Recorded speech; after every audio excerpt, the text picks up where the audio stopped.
Chaque jour apporte son lot de nouvelles plus surprenantes les unes que les autres dans l'affaire qui implique la star des Bleus, Paul Pogba.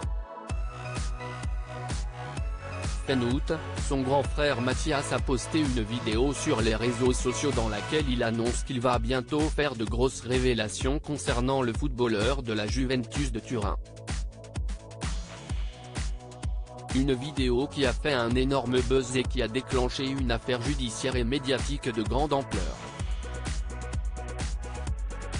Paul Pogba ne s'en est pas laissé compter et l'on a appris rapidement qu'il s'était rendu à la police pour indiquer aux enquêteurs être victime d'extorsion dans cette affaire.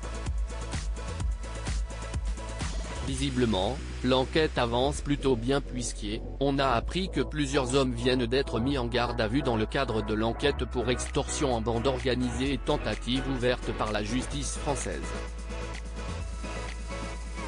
Mathias Pogba se serait rendu de lui-même à la police et 4 autres personnes ont également été mises en garde à vue dans cette affaire et un des suspects aurait un lourd casier judiciaire.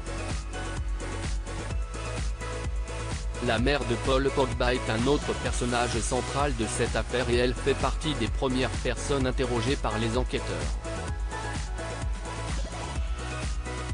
Si on a appris dans un premier temps qu'elle a confirmé la version de son plus jeune fils, de nouvelles informations la concernant viennent de sortir.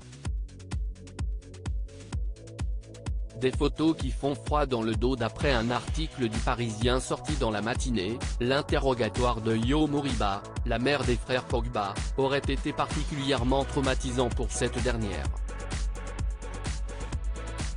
Afin de lui mettre la pression et l'inciter à parler, les enquêteurs lui auraient montré la blessure par balle à la main reçue par un des hommes en garde à vue actuellement, ainsi que la voiture brûlée d'un autre. Ces derniers ont affirmé lors de leur garde à vue avoir été victimes de menaces de la part de personnes impliquées dans l'affaire. On ne sait pas si ces éléments ont permis de délier les langues et notamment celle de Yo Moriba, mais l'enquête se poursuit toujours et Mathias Pogba a affirmé aux enquêteurs qu'il était bien à l'initiative de la vidéo et qu'il ne serait donc pas soumis à des pressions, comme certains l'ont affirmé récemment.